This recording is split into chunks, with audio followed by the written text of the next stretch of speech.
महाकाल की नगरी उज्जैन मालवा में है, मध्य प्रदेश की आर्थिक राजधानी और खान पान के लिए मशहूर इंदौर मालवा में है। नेताओं के लिहाज से देखें तो बीजेपी के महामंत्री चुनाव लड़ रहे हैं। कैलाश विजयवर्गीय यहां के बड़े नेता हैं। इस बार इंदौर की नंबर 1 सीट से उनको उतारा गया है। कांग्रेस के सज्जन सिंह वर्मा, जीतू पटवारी, ये दोनों भी इसी मालवा क्षेत्र से आते हैं और मालवा की 46 सीटों का सर्वे आपके सामने आ रहा है। अब यह है मालवा की सीटें, आपकी स्क्रीन पर नजर दौड़ाए रखिएगा। ये 46 सीटें उनमें से बता रहा है सर्वे कि 25 सीटें भारतीय जनता पार्टी जीत सकती है। और साथ साथ आपको बताता चलूं कि ये 2018 की तुलना में बीजेपी के लिए +1 है, यानी बीजेपी यहां पिछली बार से भी बेहतर कर रही है।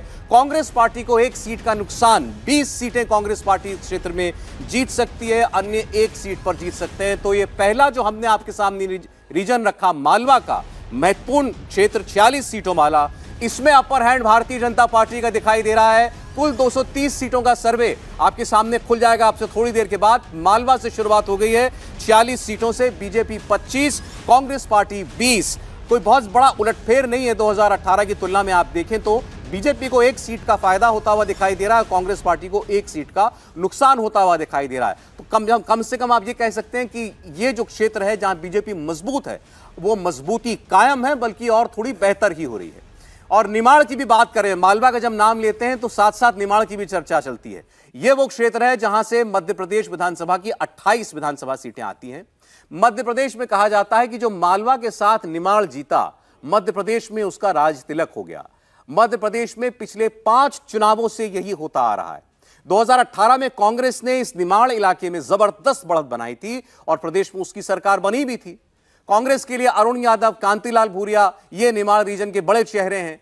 शिवराज सिंह चौहान सरकार के वन मंत्री कुंवर विजय शाह, वो भी इस रीजन से ही आते हैं। और जैसा मैंने आपको बताया 28 सीटें हैं निमाड़ रीजन की, वो भी आपकी स्क्रीन पर रख दे रहे हैं। तो मालवा की 46 सीटों के बाद निमाड़ की 28 सीटों का सर्वे आपकी स्क्रीन पर आ रहा है। भारतीय जनता पार्टी इन 28 में से 12 सीटें जीतती हुई दिखाई दे रही है। कांग्रेस पार्टी 15 सीटें जीत सकती है, अपर हैंड कांग्रेस का, और 1 सीट अन्य को मिलती हुई दिखाई दे रही है। लेकिन यहां पर आपको बता दें 18 की अगर आप तुलना करेंगे तो पॉजिटिव है बीजेपी के लिए। बीजेपी 4 सीट बढ़ा रही है 2018 की तुलना में। निमाड़ क्षेत्र में कांग्रेस पार्टी को 3 सीटों का नुकसान और अन्य को 1 सीट का नुकसान, यानी कांग्रेस और अन्य की जो 4 सीटें कम हो रही हैं वो बीजेपी के खाते में जाकर के जुड़ रही हैं। तो मालवा बीजेपी ऊपर, निमाड़ में भी बीजेपी बेहतर कर रही है। हालांकि नंबर गेम में निमाड़ में कांग्रेस आगे है, लेकिन बीजेपी अपनी परफॉर्मेंस सुधार रही है। तो मालवा निमाड़ आप ओवरऑल कह सकते हैं कि बीजेपी के लिए फायदे का सौदा साबित होता हुआ दिखाई दे रहा है। और इसी के साथ स्क्रीन पर आप देखेंगे 230 में से 74 सीटों का सर्वे आ चुका है।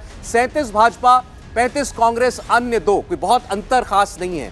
अभी ज्यादातर विश्लेषक भी आपको यही बता रहे होंगे कि बहुत कांटे की टक्कर है। तो मालवा निमाड़ भी कम से कम यही बता रहा है कि टक्कर तो कांटे की दिखाई दे रही है, लेकिन एक एज जो है इस क्षेत्र में भारतीय जनता पार्टी के लिए दिखाई दे रहा है साफ साफ। इस क्षेत्र की और डिटेलिंग आपके लिए भावेश करेंगे। भावेश, देखिए, मालवा निवार में जो सबसे बड़ी फैक्टर जो दिख रहा है, देखिए आप 2018 चुनाव आपको याद होगा, 2018 में पहले इस क्षेत्र की जो हम सोशल बैकग्राउंड है उसको समझिए। इसमें 22 शेड्यूल ट्राइब सीटें आती है। ये इस 22 सीटें जो आती है, जिसमें कांग्रेस को पिछली बार बहुत अच्छी बढ़त मिली थी, जिसमें 22 में से 14 सीटें कांग्रेस जीती थी और 7 सीटें बीजेपी जीती थी, एक इंडिपेंडेंट ने जीती थी।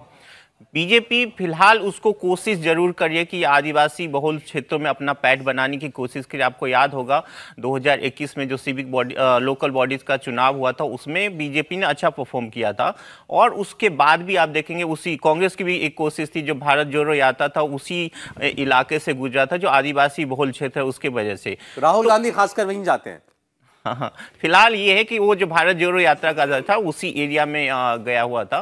तो इन दोनों फैक्टर को देखते हुए ऑलमोस्ट आप देखिए दोनों जो एरिया है उसमें लगभग स्टेटस को है, जितनी सीटें बीजेपी ने जीती थी। निमाड़ में थोड़ा बहुत कुल मिलाकर जो आरक्षित सीटें हैं, ट्राइबल सीटें, वो 47 हैं मध्य प्रदेश के अंदर, पूरे प्रदेश में। और इसमें 2018 में 31 सीटें कांग्रेस पार्टी जीती। बिल्कुल, जो 2018 में 47 में 31 इसने जीती और 16 बीजेपी ने जीती थी। और उसका 2013 से कंपेयर की 13 में 47 में 37 बीजेपी जीती थी। तो बीजेपी के लिए कांग्रेस के लिए ये एक बहुत बड़ा एज था जिसकी वजह से कांग्रेस सरकार में वापस आ पाई थी।